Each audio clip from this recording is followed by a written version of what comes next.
verdade, hoje é dia de podcast e não de terapia, mas eu tenho certeza que quem tá ouvindo a gente de casa se sente quase que numa sessão de terapia e que isso aqui cutuca muito cada um que tá lá. A gente já tem relatos sobre isso, inclusive.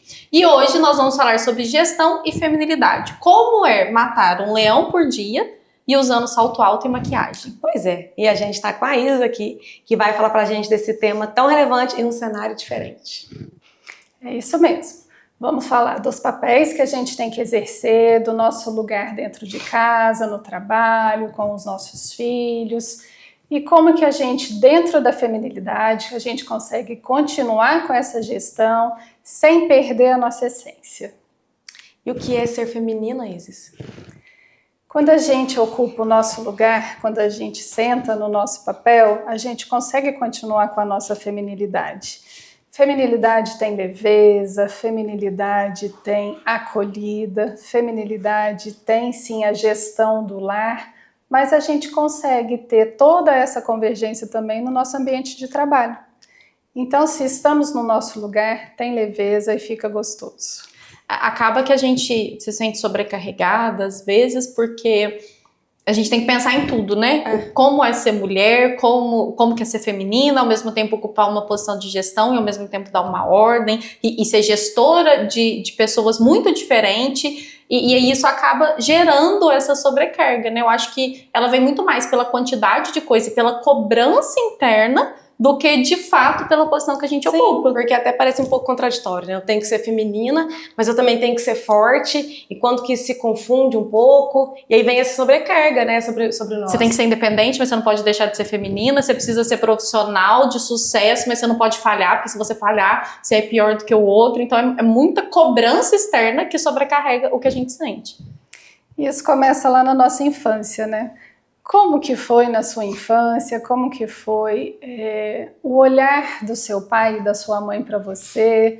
Ah, essa aqui é a princesinha do papai, tá lá com 3 anos de idade. Ah, e quando você crescer, você vai casar, você vai ter filhos, é a princesinha do papai, mas vai trabalhar, e a mãe já entra. Ah, mas tem que trabalhar, você tem que ter a sua autonomia, a sua independência.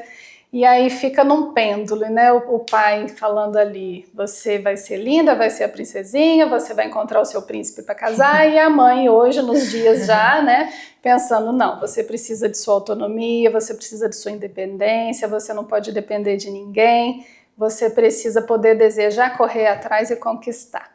Então, desde pequenininha a gente já fica nessa pressão interna. Isso prova pra gente que ser mulher e ser homem, feminino e masculino, é uma construção social, né? Porque é como a sociedade vai caminhando para entender, esse é o papel da menina, então a princesinha e tal, e esse é o papel do homem, provedor, mas isso vem sendo desconstruído, né, Isa? O que não quer dizer que a gente tem que perder essa feminilidade, né?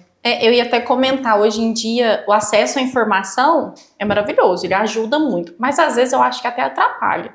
Porque, por exemplo, no Instagram, quando você entra lá, tem um monte de coisa assim. Se você age assim, é porque na sua infância era assim. Se você faz isso, é porque... E às vezes você age daquela forma, pra você não é um problema. Mas quando você lê, mas é porque na sua infância era assim, você começa a pensar, será que era um problema mesmo? Opa. Por isso que eu acho assim, é bom, porque se você sente que aquilo é um problema de fato, você entende, então isso existe uma solução, eu posso tratar isso em terapia. Mas se você não via como problema, você começa a ver como problema e todas as suas ações, você começa a pensar que ela tem claro, ela tem um porquê, mas não necessariamente um porquê problemático. E aí é onde que eu acho que às vezes o acesso à informação é maravilhoso, mas tem hora que ele... Se a pessoa tiver mesmo assim, não tiver uma opinião forte, tiver sei lá, for um pouco mais sensível a depender do tipo de informação, isso pode prejudicar.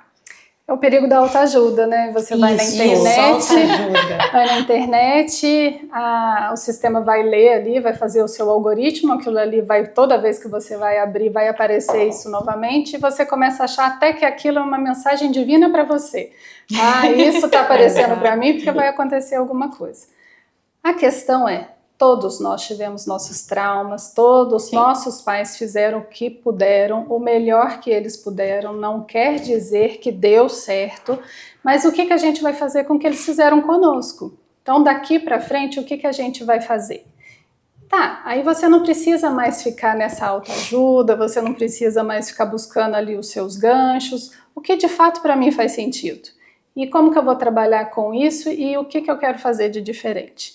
Ok, então estamos lá, estamos conversando sobre a feminilidade. Existe o papel masculino e o papel feminino. A mulher pode fazer os dois papéis, mas ela não pode perder a essência.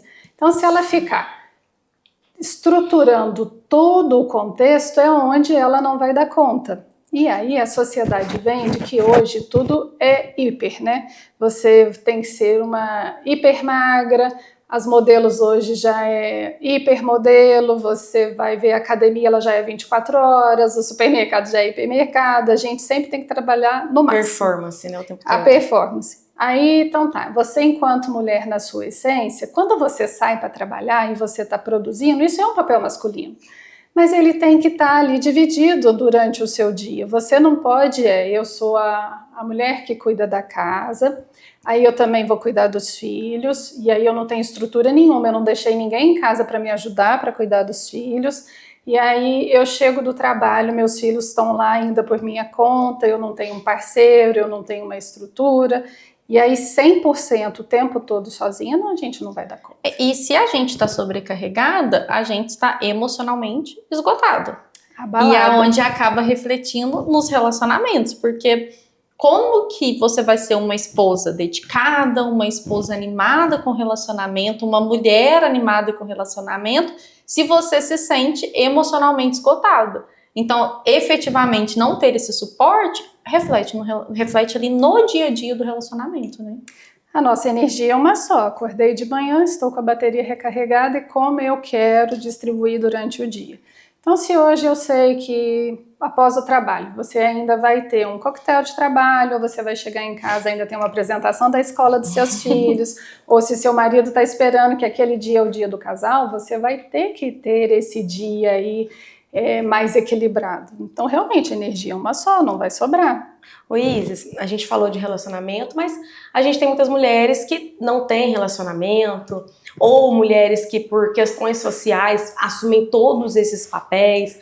Como que fica? Porque eu entendo também que tem uma questão até biológica mesmo, né? O nosso organismo funciona diferente do organismo masculino. Como que fica médio e longo prazo, consequências? Primeiro, mesmo que você não tenha um companheiro e que esse companheiro não faça, né, a parte dele, que isso seja dividido, a gente tem que conscientizar que a gente precisa de rede de apoio. Infelizmente, as mulheres, uma coisa é o discurso, nós temos sororidade, vamos ajudar, mas na prática não é assim que funciona. Se você pegar ali adolescentes, olhar como é a dinâmica, a movimentação de meninas adolescentes no colégio, né? É uma contra a outra. Nós tivemos um caso aqui de adolescentes que saíram no shopping, de adolescente perseguindo adolescente, porque uma tava, não sei se ficou, se tava conversando com o menino que a menina queria. E aonde que fica essa sororidade, né? Talvez a gente não tá entregando isso para os adolescentes para que elas entendam de fato. É uma concorrência, né? Então a gente precisa entender que precisa de rede de apoio, coisa que já se perdeu hoje em dia. Então, quando a mulher ia lá e estava com o filho recém-nascido, ela não ia para casa da mãe, ficava um mês na casa da mãe. Ou trazia a mãe para casa. Não trazia a mãe para sua casa. A maternidade ela é construída. Então, você vai ter a avó, vai ter a mãe, vai ter a madrinha, seja quem for para estar te ajudando. Então, mesmo que você seja uma mãe solo, quem te ajuda?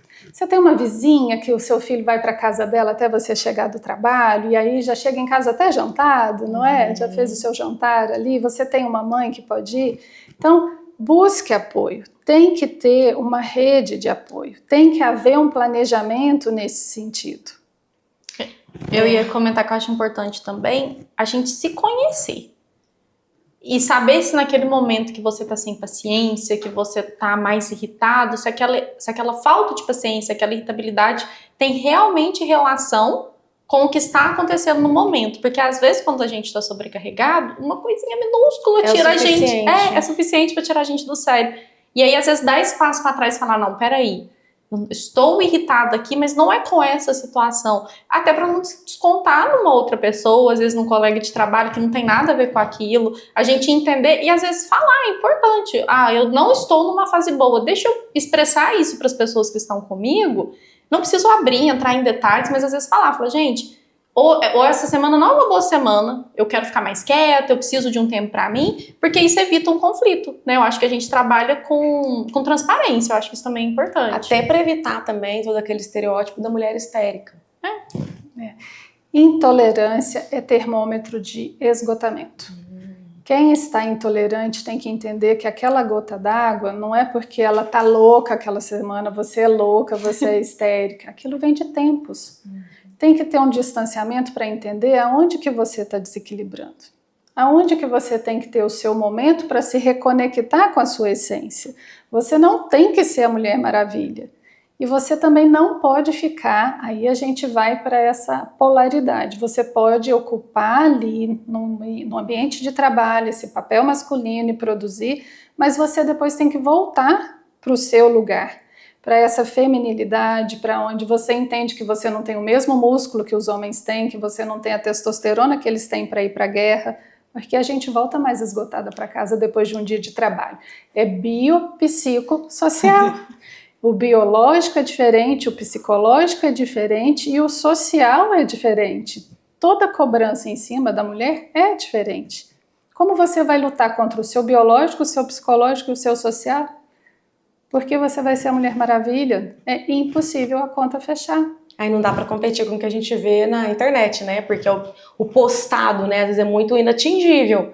Essa tal da performance, o que você vê o tempo todo, e parece que a gente tem que estar o tempo todo performando, em casa, no trabalho, em todos os papéis que a gente ocupa, né? E aí eu acho que é onde chega nesse ponto. Eu até lembrei do curso que a gente fez esses dias. Isso. Até o Felipe falou com a gente, né? Falou assim, onde você se permite falhar? Ruim, né? Onde você se permite ser ruim? Porque tem coisas que às vezes a gente precisa fazer não buscando a posição do melhor. Então, se eu quero ser ruim em determinada situação, até a Laura, né, que trabalha com a gente, deu um exemplo de uma situação que ela foi para academia, para aula de spinning, que ali, nossa, todo mundo fazia de um jeito, ela fazia de outro, mas ali era um ambiente para ela, que ela queria fazer, ela falou assim, eu vou seguir aqui, vou seguir do meu jeito, eu vou seguir, vocês vão fazendo aí, eu vou fazendo aqui, porque ali ela se permitiu ser, como se diz, mediana, para não ter essa cobrança, porque às vezes você vai fazer algo por lazer e se cobra, não, você tem que ser melhor nisso, eu vou fazer um artesanato, tem que ser melhor no artesanato. Ou pelo menos tem que parecer ser melhor, né? Porque a gente tá muito preocupado nisso também. Que é o filtro, né? Nas redes sociais as pessoas não vão postar que falharam em alguma coisa, isso é muito óbvio, e aí às vezes as pessoas tomam aquilo como uma verdade absoluta, né? Eu faço muito esse filtro. Quando alguém começa a postar muita coisa que aquilo me incomoda, eu falo assim, não, tem alguma coisa errada, eu não posso me comparar com ela. Foi até o exemplo que eu usei, a gente precisa entender aonde que a gente já chegou, quando começa essa cobrança. Então, começa a me cobrar com outra pessoa? Não, se compara com você. Aonde eu estava, aonde eu cheguei, o que eu já conquistei até aqui, isso tudo eu acho que dá uma acalmada nos ânimos, pelo menos, quando você consegue fazer esse exercício. Porque não é fácil, parece fácil, mas não é. Internet vende, e ela vende imaginário e desejo. Então, para vender, ela tem que criar um desejo em você. Quando uma influencer vai lá e posta o corpo dela preparando para o carnaval, ela está vendendo que você, para ser desejada por outro, você tem que ter aquele corpo. Então, ela vai e cava as suas faltas. E nós, como boas mulheres, não queremos ter faltas e caímos nisso, né? Então, aí, nós somos uma presa nesse momento. E esse exame de consciência diário é necessário e realmente não é fácil. Então, às vezes eu comento com os pacientes, volta para casa, dorme. Amanhã vamos ver se essa continua sendo a sua falta. Vamos olhar para isso amanhã. Eu preciso muito de ir na loja comprar tal coisa, eu preciso para viver. Volta para casa, dorme. Amanhã vamos ver se essa falta tem o mesmo nome. Não terá. Então a internet vende imaginário e desejo e vai colar na sua falta. Como eu vou assistir isso sempre, vai voltar para mim a falta que eu apontei e vai colar e você vai achar que aquilo é para você. Bacana. A gente é um exercício muito difícil, mas ele é importante para a gente se reconectar, né, com o que a gente é de fato. E parar de viver no automático, assim, só ir fazendo, né? A gente vai fazendo, e às vezes não tem um propósito, não tem um significado. Se isso perde, aqui sobrecarrega, né? Porque aquilo que você faz não tem um significado de fato. Então, por isso que eu falo, quando a gente tá sentindo muito sobrecarregado, o que a gente faz pra voltar e se reconectar? Eu acho que a primeira coisa é parar de viver no automático. Entender por que eu tô fazendo aquilo, dar sentido para que a gente tá fazendo, e aos poucos ir se entendendo como mulher de novo, como profissional, como gestora, como mãe. E para isso, nem sempre, como a Isis falou, a questão da autoajuda não vai ser suficiente, né? Às vezes a gente precisa realmente de ajuda para se entender, porque é difícil às vezes a gente olhar para dentro da gente e entender onde a gente perdeu essa conexão, né, Isis? E aí entra o papel também da terapia, tá certo? Sim. E por que seria um problema, gente, estar na feminilidade, estar produzindo, encontrar o meio termo e não ter bandeira para levantar? Qual seria o problema dentro da sua escolha, se você escolheu casar, ter seus filhos, ter um núcleo familiar? Qual é o problema de você ter ali um guarda-chuva maior que seja o seu marido e depois maior ainda que seja a espiritualidade, que cada um vai escolher o seu? Qual é o problema de você ter isso? Quem não escolheu casar e ter filhos, mas qual é o problema da pessoa ter uma turma de amigos que realmente são leais, que tem um grupo de apoio ali para você não ter que levantar a bandeira sozinha e seguir sozinha? Por que tem que ir para o outro extremo, aonde eu tenho que dar conta de tudo sozinha, senão eu não vou ser ninguém na vida? Por que estão vendendo isso e as pessoas estão acreditando e estão comprando?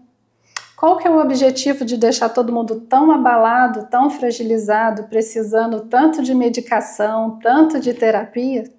Porque as pessoas não estão percebendo o que está acontecendo. Então, às vezes, pisar no freio e dar um passo para trás é o que vai curar. E aí entra a terapia para você ter essa percepção. Eu dar um passo para trás não é eu não dar certo na vida, não é eu assumir um fracasso, é reconexão. É porque a terapia que vai ajudar a gente a aprender a dizer não, a respeitar os próprios limites. Não sente culpa, né, quando diz não, respeitar os próprios limites e se permitir não ser perfeita, não precisar dar conta de tudo sozinho, tendo esse apoio. É na terapia que a gente vai aprender isso. Eu vou me enxergar, eu vou nomear o meu propósito, eu vou baixar a minha guarda, eu vou deixar cada um no seu lugar e aí dentro disso vem a leveza. Nossa, depois dessa fala nem seria necessário, mas Isis, que mensagem você deixaria hoje para as mulheres que estão nos ouvindo? Desacelera. Olhe para dentro de si. Vamos ter um reconhecimento. Vamos ter um reconhecimento da feminilidade. Vamos entender qual a sua identidade dentro do grupo, da família. Vamos entender a questão também biológica. Às vezes está desequilibrado, mas porque tem uma questão aí.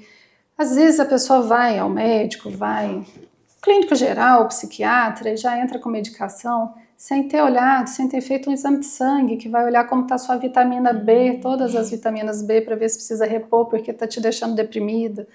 Para olhar como que está a ferritina, por que você está numa fadiga, por que você não para de ficar cansado e por que você também não tem ânimo para levantar da cama. Sim. Então, assim, não é no que a internet está vendendo, não é na sua beleza, na sua magreza, o quanto de dinheiro que você está ganhando.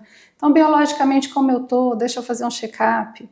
Agora, aonde que eu estou na minha vida? O que eu busquei? Eu estou realizada? Não estou? Que plano de ação que eu vou criar para isso? Quais são os meus propósitos? Como que eu vou chegar ali? Como que está a minha parte afetiva? O que deu certo? O que não deu? Vamos fazer um novo arranjo. Isso tudo é olhando para si e é em terapia que a gente vai conseguir chegar. E você, Shirloca, se você pudesse deixar uma mensagem hoje, o que você deixaria? Além de procurar Isis? Além de procurar Isis. Seria realmente desligar um pouquinho, desplugar dessa autoajuda, principalmente da internet, que eu penso que é um fardo que tem pesado sobre nossos ombros. E também indico um livro que eu indiquei para você essa semana. Verdade. A única coisa para a gente parar para pensar um pouquinho em estabelecer prioridades. E assim a gente não achar que tem que abraçar o mundo e performar o tempo todo e ser multitarefas, porque isso realmente vai abafar o que é o nosso ser feminino, né? E vai deixar a gente num sufocamento aí, talvez já tirar o foco do nosso propósito. E você, Nayara?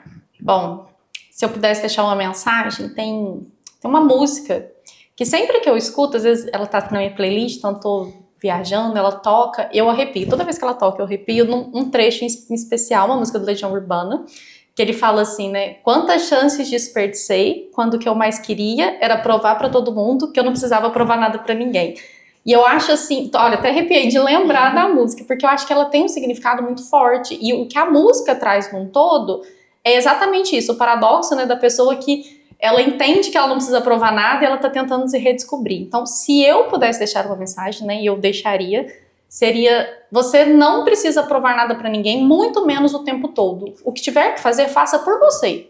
Faça aquilo que você quer sem ter essa obrigação de provar alguma coisa. Então, essa é a mensagem que eu deixo. E tenho essas válvulas de escape, né? Um livro, um podcast, uma música, que são coisas que te chamam para a realidade de novo. Então, ouçam essa música com cuidado, assim, ouvindo cada estrofe dela, porque realmente ela é bem, bem bonita, assim, e acho que ela traz a gente para essa realidade. Escuta é diferente de ouvir, né? É Escute diferente. a música. Exato. Eu gosto bastante. Bom, é isso, gente. Esse foi o nosso episódio. Muito obrigada aí, sempre bom te ouvir. Espero que faça sentido para as pessoas, para as mulheres que nos ouvem. E a gente se encontra no próximo episódio. Até o próximo episódio. Adoramos estar aqui no seu espaço. Eu que agradeço, voltem sempre e até mais. Até mais, pessoal.